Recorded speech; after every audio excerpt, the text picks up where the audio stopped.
4 senaman khas untuk bahagian pinggul dan peha anda. Jom, bukan satu dumbbell je. First exercise, goblet squat. Kaki buka luas, lalu tolak ke atas. Turun bawah, tolak pinggul ke belakang, naik balik. 1. So you punya glutes kena ke belakang tau. Turun ke bawah, naik balik. 2. Buat 10 kali. 3.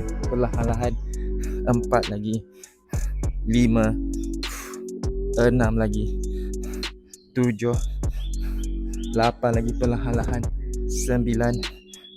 10. Next one, lunges pula. Tapi kita akan buat static lunges. So turun bawah dulu. This position, badan ke depan, bangun. 1. Relax. 2.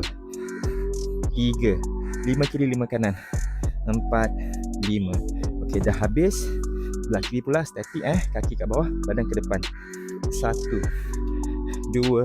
Perlahan-lahan. 3. 4. 5. Next one, dumbbell swing. Kaki buka luas, dia tolak ke atas. Swing ke belakang, swing ke depan. 1. Rasa kat bahagian glutes, pinggul tu. 2. 3. 4. 5. 6. 7. 8. 9. 10. Relax. Next one, kena baring. Glutes bridge atau hip thruster. This position, pandang ke atas, tolak. 1. Tahan sekejap, turun bawah. Pinggul jangan kena bawah, tolak balik. 2. 3.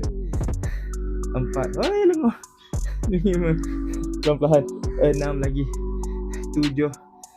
8. 9. 10. Okey, relax. Lepas tu rehat kejap dalam 1 minit.